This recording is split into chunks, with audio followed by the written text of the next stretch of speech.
देखिए, यदि हमें प्रसन्न रहना है, यदि हमें शांत रहना है और यदि हमें आनंद में रहना है, तब इस सूत्र को पकड़ करके रख लीजिए। आपको चश्मे की जितनी देर आवश्यकता होती है, आप चश्मा पहनते हैं, उतार देते हैं। जूते की आवश्यकता जितनी देर होती है, जूता पहनते हैं, उतार देते हैं।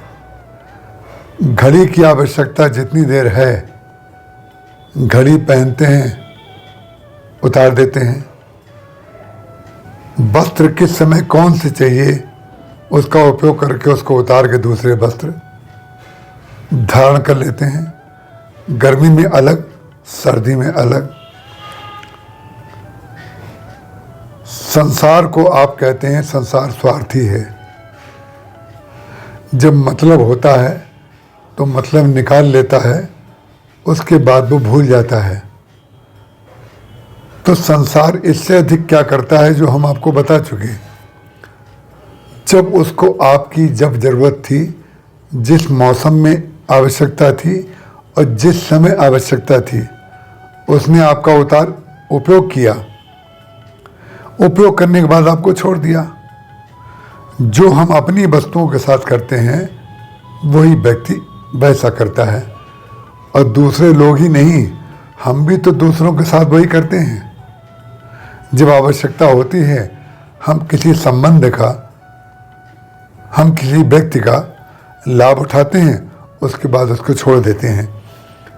इसको समझ करके यदि संबंध खराब किए जाएं, तो संबंध किसी से नहीं रहेंगे।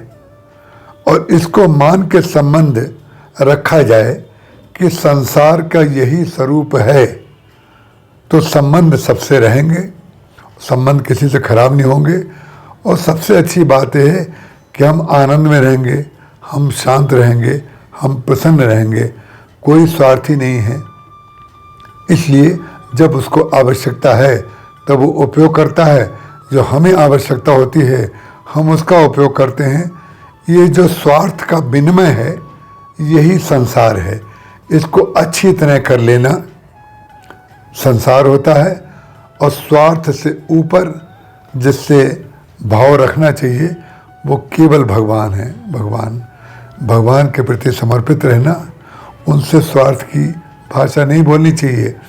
हम लोग संसार से परमार्थ की भाषा बोलते हैं और भगवान से स्वार्थ की भाषा बोलते हैं।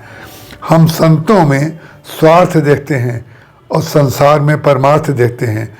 तो भगवान अपने भक्त को किसी दिन ये बता देता है कि वस्तुतः संसार संसार है, संत संत हैं, गुरु गुरु है और ईश्वर ईश्वर है।